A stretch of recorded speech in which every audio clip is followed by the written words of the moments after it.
Today we will discuss about RC Phaseshift Oscillator. The RC Phaseshift Oscillator ചെയ്യുന്നതിന് നമ്മൾ first select ചെയ്യേണ്ടത് Proteus open ചെയ്തതിന് ശേഷം new project click ചെയ്യുക. Then new പ്രോജക്റ്റിൻ്റെ name അവിടെ അടിച്ചു കൊടുക്കണം. നമ്മൾ ഏതെങ്കിലും ഇപ്പം ഇലക്ട്രോണിക് സർക്യൂട്ട്സ് ലാബ് ആണെങ്കിൽ അത് ഏതെങ്കിലുമാണ് പ്രോജക്റ്റിൻ്റെ നെയിം അടിച്ചെടുക്കുക. ദെൻ പാത്ത് ചേഞ്ച് ചെയ്യണമെന്നുണ്ടെങ്കിൽ ഇവിടെ ബ്രൗസ് ചെയ്തിട്ട് പാത്ത് ചേഞ്ച് ചെയ്യാൻ പറ്റും. Then next create schematic selected portrait ചെയ്യാണ്. Create PCB generic single layer. Then next finish. ഇപ്പോൾ നമുക്കിവിടെ രണ്ട് മെനു കിട്ടും, സ്കിമാറ്റിക് ക്യാപ്ചർ മെനുവും PCB ലേഔട്ടും. സ്കിമാറ്റിക് ക്യാപ്ചറിൽ നമ്മൾ യൂസ് സർക്യൂട്ട് നോക്കിയിട്ട് ഓരോ കമ്പോണൻസും അവിടെ നമുക്ക് സെലക്ട് ചെയ്ത് കൊടുക്കാൻ പറ്റും. ഇപ്പോൾ ഇവിടെ നോക്കുക, കമ്പോണൻസ് മോഡിലാണ് ഇടുന്നത്. കമ്പോണൻസ് മോഡിലിട്ടിട്ട് നമ്മൾ ഓരോ കമ്പോണൻസിൻ്റെ വാല്യൂ ഇപ്പോൾ BC548 ആണെങ്കിൽ അടിച്ചു കൊടുക്കുമ്പോൾ നമുക്കിവിടെ ഓക്കെ ക്ലിക്ക് ചെയ്യുക, അത് സെലക്റ്റഡ് ആയി. ഇതേപോലെ തന്നെ ഓരോരോ കമ്പോണൻസ് ആയിട്ട് നിങ്ങൾ സെലക്ട് ചെയ്യുക.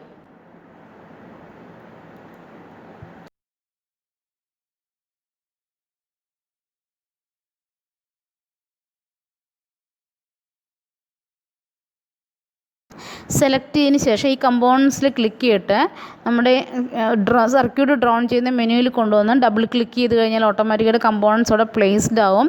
ദെൻ റൊട്ടേറ്റ് ചെയ്യാനായിട്ട് റൈറ്റ് ക്ലിക്ക് ചെയ്ത് റൊട്ടേറ്റ് ചെയ്യാം. റൈറ്റ് ക്ലിക്ക് ചെയ്തിട്ട് അതിൻ്റെ എഡിറ്റ് വാല്യൂസ് കൊടുക്കാം. അപ്പോൾ നമുക്ക് വേണ്ട വാല്യൂസ് എല്ലാം എഡിറ്റ് ചെയ്യാം. എഡിറ്റ് ചെയ്ത് ശേഷം നമ്മൾ സർക്യൂട്ട് ഡ്രോൺ ചെയ്യുക. മൗസ് ഡ്രാഗ് ചെയ്ത് കഴിഞ്ഞാൽ നമുക്ക് ആ സർക്യൂട്ട് ഡ്രോൺ ചെയ്യാൻ പറ്റും. ഇപ്പോൾ ഏകദേശം സർക്യൂട്ട് ഡ്രോൺ ചെയ്ത് കഴിഞ്ഞ് ഒരു ഔട്ട്പുട്ട് വേവ് കമ്പോണൻസിൻ്റെ വാല്യൂസൊക്കെ സെലക്ട് ചെയ്തതിന് ശേഷം ഇവിടെ കിട്ടിയിട്ടുണ്ട്. നെക്സ്റ്റ് CROയിലേക്ക് ഇത് കണക്ട് ചെയ്യുന്നു. CROയിലേക്ക് കണക്ട് ചെയ്യുമ്പോൾ ഓസിലേറ്ററിൻ്റെ ഔട്ട്പുട്ട് നമുക്ക് വ്യൂ ചെയ്യാനായിട്ട് CROയിലേക്ക് നമ്മളിത് കണക്ട് ചെയ്യുക. 4 ട്രൈ CRO ആണ്. അപ്പോൾ ഏതെങ്കിലും ഇഷ്ടമുള്ള ഒരു ഇൻപുട്ടിലേക്ക് കണക്ട് ചെയ്യുന്ന 4 ഇൻപുട്ട് നമുക്കിവിടെ കൊടുക്കാൻ പറ്റും.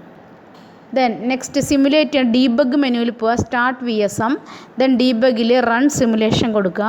റൺ സിമുലേഷൻ കൊടുക്കുമ്പോൾ നമുക്കിവിടെ ഔട്ട്പുട്ട് വേവ് ഫോം വ്യൂ ചെയ്യാൻ പറ്റും.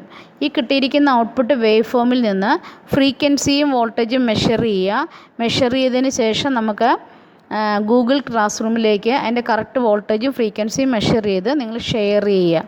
ഓക്കെ.